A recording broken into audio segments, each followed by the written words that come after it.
Christmas. No, it's not Christmas yet. Right, okay. It's a bit early. And technically, there's another episode before Christmas even happened. Oh. And we've got a special coming. Yes. Haven't we? On the BBC. On the BBC. They actually still employ us after listening to our other podcast, Work-Life Balance. Check that out. Yeah, not so much gaming in that one. Not so much gaming, but plenty in this one. What have we got coming up? Well, let me just tell you about the news this time. Okay. Because there's so much, a lot of PlayStation-based news. We'll start off with the PS5 Pro release, which we mentioned in our last episode. And remember, we were anticipating it to be a monumental disaster. Yes, of course. Like the Portal launch, like the PS5 original launch. Yeah. You just can't get one. Guess what? What? You can buy a PlayStation 5 Pro now. With ease. No, I don't know if that's because people think it's too expensive, that they don't want to spend... I think people are over it. £650 on basically some games having slightly better graphics and... It's not revolutionary like the PS5 was. And it annoys me because they've released The Last of Us with a PS5 Pro upgrade. And I remember when they released The Last of Us with a PS4 upgrade, a PS5 upgrade, and a PS5 Pro upgrade. It's like...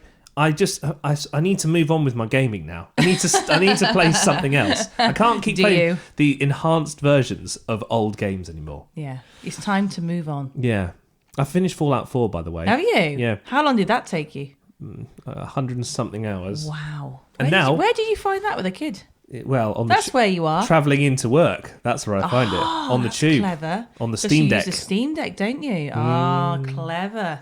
More PlayStation news. Then the PS Portal. Yes. The one that was hard to get hold of. Yes. That you're supposed to be able to play on the sofa. It's pretty good, but the connection's not 100%.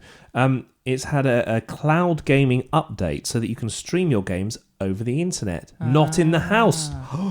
Da, da, da, da. Should have done that already, shouldn't it? Yeah. But that is what it says. Oh, we've added one of our most requested features to the PlayStation Portal, and that's that people can now play without sitting in their house, but elsewhere whilst streaming. And I was like, isn't that the whole point? That should have been kind of missed the should have been what it originally did.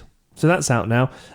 Also, because there's a celebration of kind of the 30th anniversary of PlayStation, PlayStation 1. There's a new update. God, 30, man. Making me feel old. Wow. This update for the PS5 means that you can have the old animations from the startup of the PlayStation 1, 2, 3 and 4 if you want. With the whole ding, ding, ding.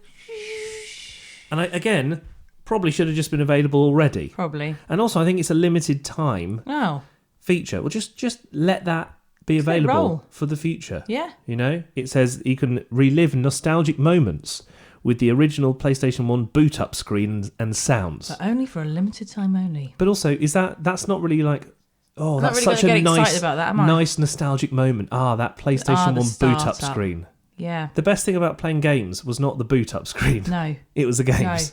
No. Yeah.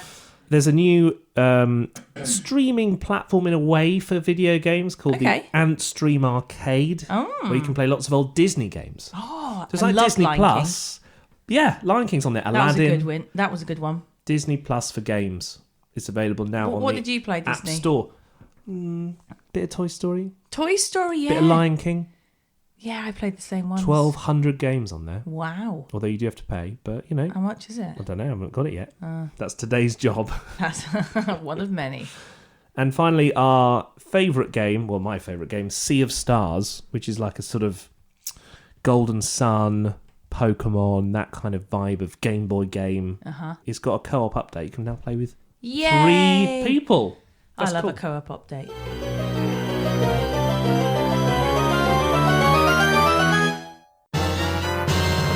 Here come the games then. Here come the games. Here come the game. Oh, sorry, I got excited. Just a little bit. We'll start with Dragon Age Veilguard.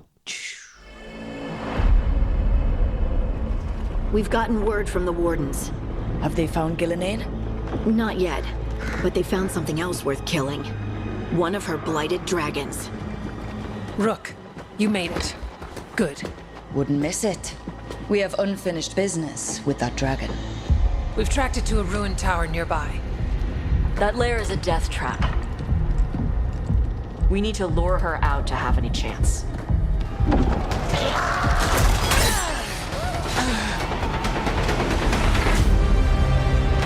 Your battle is already lost.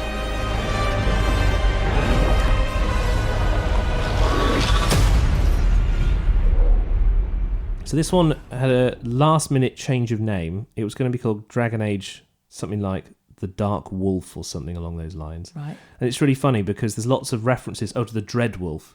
Lots of references to the Dreadwolf in the game. No one says the word Veilguard at all. Oh, I wonder why they came up with that then. Because it was, I don't know why they changed it, but there it is. Maybe just they had like a last-minute panic and were like, no, let's go with this. Yeah, Veilguard. So I used to love Dragon Age Origins... Origins Awakening, Dragon Age 2, Dragon Age Inquisition. So that I'm going to be honest, I've never heard of this game. So give me the vibe. Imagine that you are... It's a bit of a medieval fantasy initial vibe. So like imagine you're a knight or a wizard and you're running along. It's very, very, very similar to Final Fantasy X in this one.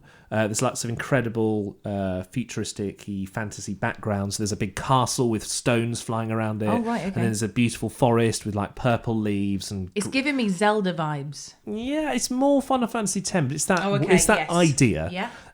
The combat is a bit Zelda-ish, so you're hacking and slashing and using special moves. You've got a team of 2 bros with you at all times. Okay. Your guy's called Rook. And hey, Rook. This is the same team, BioWare, that made the Mass Effect games. Yeah. So Mass Effect is famous for storyline choices. You'll be talking to someone and then there's 3 options that come up and it's sort of like a good, medium and bad option. In the original games, those choices then carried through the game and really were significant. Right. They mattered. Okay. In this game so far, none of the... and I've been playing for like about 50 hours. Right. None of the choices I feel have truly mattered. Like at the beginning, you choose one companion or another to come with you to do this mini thing. Right. And it's not really a spoiler, but the one that you choose gets a tiny little bruise on their face. And that's the consequence of... Okay. Like later on there, it feels a bit more consequential, like you choose a city to help, and then the city that you don't help gets a bit more mashed up from the dragons and stuff. They seem a bit insignificant. They're just not like they used to be. It's just very much more like playing a Final Fantasy X of the modern age. Right. It's nice though, the combat's varied. It's not maybe as dark as the previous games, which I suppose is good for the current generation. There's a lot of lore. You know, like when you're watching Lord of the Rings and you've got no idea. Then you go, oh, the Balrog of Khazad-dûm, and you're thinking that's already too many names. They don't give you any accommodation for understanding the story. Right. They're like, Gilithane and Lochlollian, the evil gods of the elven world are coming to destroy us. You talk about voice acting? If you're listening. And some of the puzzles are a little bit boring, but basically it's... You're not really selling this to me, to be honest. But I would say that it's like, if you love Final Fantasy X, you've got to play this, because it's just that, but better. Okay. The story's a bit better. Okay. It's £50. It's out on all platforms. I'm playing it on the Steam Deck where the graphics are very poor, so maybe stick to the PlayStation or Xbox if you can. The deluxe version is £70 and you get essentially some skins, so don't bother paying the $70, just stick with the $50. Good tip there, good tip. 7.5 out of 10 though. For me... Why the half? No, it's not an 8, is it? It's just 7.5. Wow. I like it though. Stop kidding around. Snake? You'll be delighted that this is a thing now. Go on. Did you collect Pokemon cards? Yes. Did you have a folder with a Pokemon? Of course I did. How many did you ever get? All 150 or more to see? I was all about the shinies. Yeah, the shiny. Shiny. We watched too many Disney films. Yeah, we can stream Disney now as well. Yeah, yeah, so the Pokemon card game, the collectibles, they've released that now on the phone, and you can play it for free. What? It's really good. What? So you open packs, and you. Do you ever get in the packs from the? Newsagent always from me. Yeah. You think, come on, shiny Charizard. And you'd always get one shiny per pack, I think. He did. Didn't you, back in the day? Yeah. So you'd always want a Mew, wouldn't you? And Mew in this game, massively OP. Oh, really? Yeah. So you slash the card pack on your phone screen, you swipe across and it opens, and then your Pokedex pops up and it says, oh, these are your new cards and these are your duplicates. And you get to open 2 packs a day. And then, of course, because it's sort of microtransactions, you can then... If you want to, you can pay for the premium pass where you get to open more packs. You can buy timers that reduce how long you have to wait. It's really, really fun. And this is all free? It's all free. You can play this game fully for free. Wow. I battled people online. I got destroyed. Of course you did. for kids getting into Pokemon in this day and age, this is way better than collecting cards and because you can do swapsies online. They've just introducing a swap feature, so if you want to trade Swap an airdrop. That's good. If you want to get rid of your duplicate shiny Pikachus, you can anyway, so there's all that stuff. Do you think kids are still into Pokemon? Yeah, I think so. Do you think it's still a big Pokemon franchise? Pokemon Go is still huge. It is, and the TV series quite popular still. True. Maybe not so much in this country like it was with us. Like it was a real massive. The Game Boy. Massive, man. Pokemon Yellow on the Game Boy. That's in the attic somewhere. You've got it still, haven't you? Yeah. Get it out for Theo. Yeah. Well, he'll be playing this though. Not even 2. Believe me, he can already turn on Disney. It's very scary. The online battles are where the game gets interesting, but also I would say the only problem with this is that the actual card game of Pokemon, so you can't blame the game here, but the actual card game is kind of a bad card game. Right. It's just a bit boring. It's like you put out a main Pokemon and 3 on the bench. Yeah. And then you sort of give them energy. I don't know if you actually played the Pokemon card game. Yeah. And they attack each other, and then if one kills, and if you kill 3 of their, if they 3 of the opponent's Pokemon faint, then you win. Yeah. It just seems a little bit like what I liked about other card games like Yu-Gi-Oh! And that's really Magic cards. You can do a lot more cool stuff, like you can shuffle things into the deck and draw. So this is very repetitive. It's just a bit of a boring card game, but it is free, mate. For free, I'm going to say. As long as they don't release like 10 different versions of Pikachu that you've got to collect, right? Which I can imagine that they'll do in the long run. It's an 8 out of 10 experience. I really enjoyed it. Okay. It's free. It's on mobile devices, Android and iOS. Theo's already downloading it.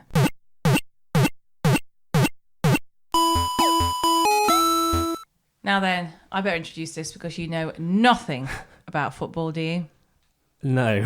Like, if it's not rugby, I'm not interested. No. Okay, well, thankfully, we have Drew Miller-Heineman to talk about the new EA Sports FC 2025.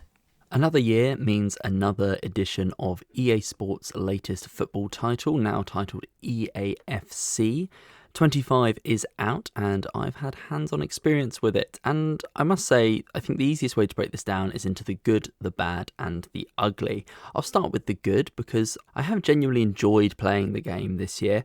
The big change is the new Rush mode. It's a futsal style 5-a-side. It's really good fun, breaks up the monotony of career mode with youth tournaments that you play with your youth academy players. It also has some consequence, so it's actually worth doing. It can help with their development, speed and things like that. And there's been a few attempts at trying to introduce a new mode, an arcadey style mode, Volta being the most recent example, which really didn't seem to do well. And I think this genuinely might be the one that sticks. It's integrated across the game and it's been great fun. The second big one has to be women's football being properly integrated into career mode. So we've got the top 5 leagues from around the world. We could do with more, but it's a really good start and I've been enjoying playing. There have also been some small incremental changes. Updates to the crowds and the pitch physics are certainly making it look better. You won't see the same person in different teams' tops doing the same animation every single game, although eventually you will see everything there is to see. The greater level of customization across players and managers in career mode, and obviously in the other modes where you're customizing players, definitely you can feel it, you can see it. There are still some hairstyles that seemingly are missing that you'd obviously think were there, but generally it's a nice update and it's nice to see a bit of quality of life being applied, and we've seen that a bit across Ultimate Team as well. Just some small changes to improve the quality of life, especially as the game moves further into its lifespan.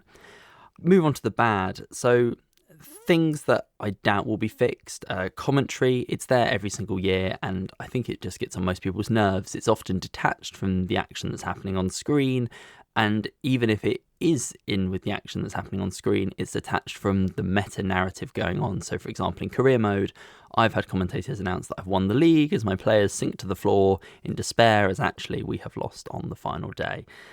Those sorts of things are just frustrating. The menus as well have been redesigned and it's not worked. It's clunky and slow, and if you use some of the shortcuts to move around them, say on the home screen of career mode or through a career mode email, you'll find yourself stuck in your youth development screen or something like that, unable to get back to the home screen and having to quit out and move back in. The new tactics in career mode were really hyped up as a new sort of football manager style approach. I've actually found them really unintuitive. I feel like I'm in less control of what my players are doing than with the old system, and I'm not really sure if there's a way to fix that, perhaps making them a little bit more responsive to the instructions you're giving them, but it just feels a little bit like my players aren't doing what I'm expecting based on the role that they've been placed in.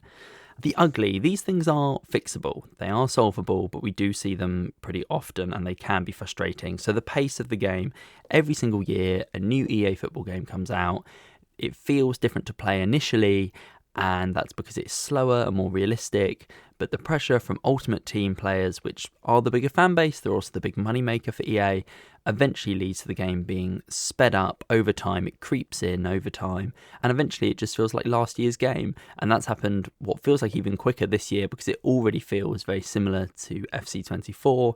Overall though, it's a different game from last year. It's perhaps a little disappointing to see EA not really push the boat out on their second run without FIFA's endorsement, but I'm hoping that the introduction of Rush and some of the more incremental changes and the addition of women's football is a sign of things to come rather than this is what we're going to give you and then it'll be back to incremental changes next year. He's back every year. It's just he's his special correspondent for... He used to be FIFA, now it's EA Sports FC. I love it. He knows it though because he plays it. He's a huge fan. I know. He should have a special title though, like... EA correspondent. Yeah, that sounds great, doesn't it? Thank you, Drew. I've left this one till the end because there's a lot to discuss with Call of Duty. Okay. There's always another Call of Duty. A bit like EA Sports FC, there's one every year. It feels like there's a Call of Duty every year. Okay. Now, there's two types of Call of Duty. There's Modern Warfare. Yes. And then that alternates with Black Ops. Right. And at the moment, we're on Black Ops 6. So what's the difference? So Modern Warfare, as you imagine, is very modern. Right. As in, it's got drones and... the weapons are super high tech with lasers and things, and then Black Ops is a bit more old school. So you're supposed to have tanks and stuff. Yeah, a little bit like that, and the guns have to manually reload it. It's always been that's the division. Okay. In this one, you've got remote controlled exploding cars. Now that strikes me as a modern warfare I was about type to say, thing, yeah. But it's not. It's in Black Ops, and actually, it seems like Black Ops is just. Are they moulding into one? It's becoming one thing. It's divided up into the campaign, the multiplayer, and then zombies mode. Oh, I love that. And is that new, zombies? Well, the Black Ops has always had a zombie style thing in it. Right, I like so that's that. one of the distinguishing features. So because there are so many games, they've now got a game selector where you go to the main screen and it says, would you like to play Modern Warfare 1, 2, 3, wow. Black Ops, blah, blah. All the games are starting to become in this overall... Oh, right, which is, okay. That's pretty good. Because I used to play this with my ex-boyfriend all the time, and I was... rubbish. I bet you were. But we never played the zombie mode. That's pretty cool. We'll go to the zombie. To so we'll start with the campaign. The cinematics are very good. The game selector's actually good, I thought, as a way of getting in. There's this thing called the Pantheon. It's a first-person shooter. If you don't know what Call of Duty is, first-person shooter, super smooth running. That's why I'm graphics are pretty good. Yeah, you need to be able to use 2 analog sticks, which you're not the best at. I'm so retro. I love a. What is it, an analog? Is it an analog? You like a Crash Bandicoot, don't you? Right. Or a Ratchet and Clank. Yeah. Or a Mario, even. A side-scrolling platformer. Just stop it. This is not that. No, it's not that. So this evil paramilitary group called the Pantheon are doing bad things. I mean, really, it's no more complicated than that. Okay. The shooting of the guns, which is always the key in this game. And the thing I find normally difficult. It's very good. All right. It feels smooth. It feels like the other games that you've played in the series. Like I said, it's more like a Modern Warfare style of game, this one. Okay. So it feels a bit James Bondy, actually, the story as well, which is quite cool. You go undercover a bit and you have silenced weapons and all that stuff. It's fun. And I found in the past, especially with these, maybe it's because I probably played this back in, it must have been like, seriously, 2013 was the last time and it was really juttery and really it was really hard, really dark. You couldn't really see much. I didn't know what the hell I was shooting at. A bit like the Medal of Honor games. They're always a bit... How does this compare? Oh, yeah. I mean, they found the formula. Okay. And now they just keep releasing the same game. Okay. There's a guy called Woods whose voice is particularly annoying. And also, they've added in, like when I said in Dragon Age, the Veilguard, they've got these multiple choice questions which are supposed to matter. Yeah. Well, they've added that into this game. Oh, we don't need this. They do not matter. It'll slow the play down. You've got multiple choice. I ain't got time to talk. I'm shooting at people. That's what I mean. Why would you put that in? Just you want to have minimum time. Yeah, and more shooting. And get straight into the action. Straight into the action. And then they've also added in like a sort of, you get to a safe house and then you can upgrade the kitchen, and that means you get more ammo. You can upgrade the living room, and that means you get more access to different weapons in the campaign. Okay. I don't want to upgrade the safe house. I want to be in the thick of it. I can't really see COD sequence. Players going, I'd really like to redo The Office. That is what you have to do. Oh, I think the bathroom needs a new rug. I just absolutely went to town with the Uzi on that. Yeah. Better just get a new bath Have a quick shower. Love it. Okay. So if you love Call of Duty, it's more of the same. It's out now on all platforms. That's the campaign. I just want to quickly go through, and the price as well. It's about £60-70, depending on what version you get. Okay. Expensive, but you get a lot of game. Yeah. So the multiplayer, that used to be what the Call of Duty series was really all about. Yeah. Bit of campaign, but then dive into the multiplayer. Some of the maps are very small, but it runs very smoothly. The guns fighting is very fun. It took a little while to match up with other people. Okay. But there's loads of modes to play. It's just the same as all the other games. Right. You can do King of the Hill, you can do Deathmatch, all the usual stuff. The usual frustration where if people are better than you just die, respawn, die, respawn, die, respawn, die. And you think, I'm going to have to invest a lot of time in this to get a lot of fun out of it. Yeah. And I don't know if I'm... And that's why I don't play it. No. And also, this is what is upsetting. Headshots, famously, you go down in one headshot, don't you? Yeah, not in the online. Oh, wow. 2, 3, or sometimes 4 headshots. Whoa, these are mean soldiers. So that was always annoyed me, which leads me on to the zombies, the final game mode. Yes. Now, yes, in shooting games, people should go down in one headshot, but famously for zombies, of course, zombies go down with a shot to the head. You're very passionate about this, aren't you? It's without that, they're not zombies. They're just super powered tanks. You need to right? calm down. It's The zombies don't go down in one headshot, as I'm sure you've guessed, but they go down in more like 50 headshots. So you're shooting a zombie running at you, and if you're shooting it in the chest, you see like the number like 10 pops up, and I'm doing 10 damage, and then you shoot it in the head, and it does 20 damage, and you think it's not really that big of an increase for the. No. And it was a bit like Left 4 Dead and Back 4 Blood and all these games. But just a very slow, ponderous waves of zombies come at you. Survive the wave next. Survive the wave next. It sounds like it's just slowed down quite a lot with all the monologue and also the headshots. It sounds like they've slowed it down to get you playing for longer. They just took too many bullets. I couldn't see myself investing loads of time in it. But again, for another mode, you've got campaign multiplayer and zombies. You could have an hour of fun on that. So the final verdict is it's essentially a kind of 6.5, 7 out of 10 experience. Right. It's just like... You like your halves, don't you? Yeah, today I do. It's just like the previous games. It's definitely not an essential purchase. If you want more of the same thing, this is right up your street. You get a lot of game for your money. You've got 3 sort of versions, the campaign, the multiplayer, the zombies. There's a lot there, if that's what you like. Power up. That's it. Right. And if you want more, we are doing, like we said at the beginning, a special.